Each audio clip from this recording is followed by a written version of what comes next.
Thank you very much, Mr. Chair. And again, I appreciate the opportunity to be waived on to this committee, to visit Charlotte and to hear from this fine panel of witnesses. To each of you, thank you for being here. Thank you for your courage. I want to apologize to you, first of all. I find it interesting that we've heard in many situations from the folks that have talked today, efforts to distract us from what the actual issues are. Efforts to create diversions from the horrible stories that we've heard from our witnesses here today. We've heard this issue politicized with documents that have been entered that have absolutely nothing to do with the relevance of your stories. And I apologize to you for that. Frankly, I'm embarrassed that way too many times this is the way Congress operates.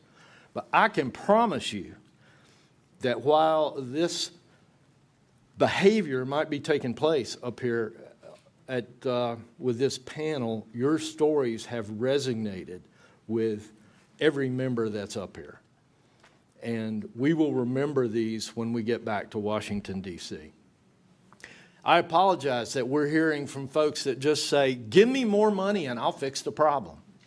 That's typically what we hear with about any problem that I've faced in Washington, D.C. Give me more money and then I'll fix it. If there's anybody here that believes that simply reaching deeper into their pockets will fix this problem, please leave a collection over here in front of Ms. Ross before you leave today.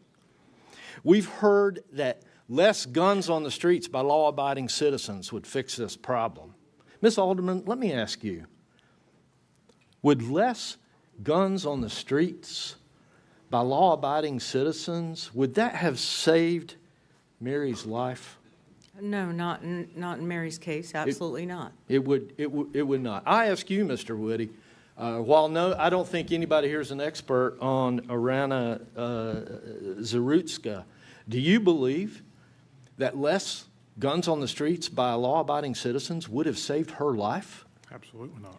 And yet we're turning our conversations towards those types of things. We heard up here that Charlotte has the eighth best crime rate in the country.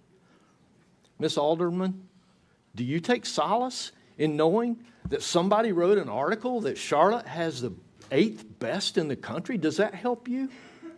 I don't care. Exactly. That has nothing to do. It's completely irrelevant with us saving Mary's life. We heard up here that, I think it was Ms. Adams that mentioned that there's been a 25% reduction in violent crime. I think we heard something similar from Mr. Ashner. Mr. Woody, well, I'll ask Mr. Federico. A reduction of 25%, does that give you any solace? I'd like to see where it was. It certainly wasn't in our daughter's case, I can tell you that right now. We heard up here that we should feel comfortable that in 2022, Biden signed the Bipartisan Communities Act. Mr. Federico, do you take any solace in that? Does that give you any comfort at all? No, there's only one thing that would have kept my daughter alive, and that would have been keeping a career criminal in prison. Exactly. And so I apologize to you. There's been so many distractions to what the conversation really should be up here.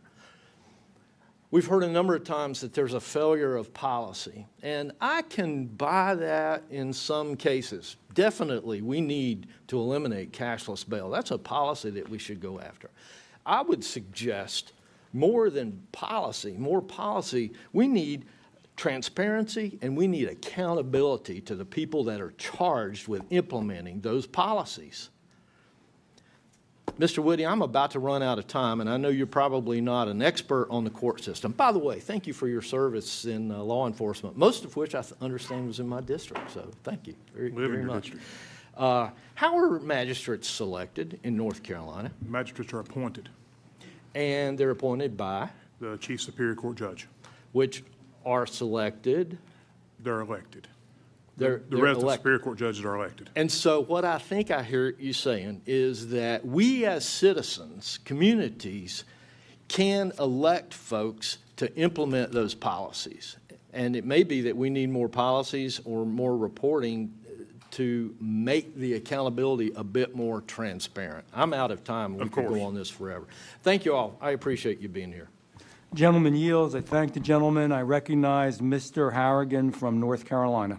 Thank you, Mr. Chairman, and thank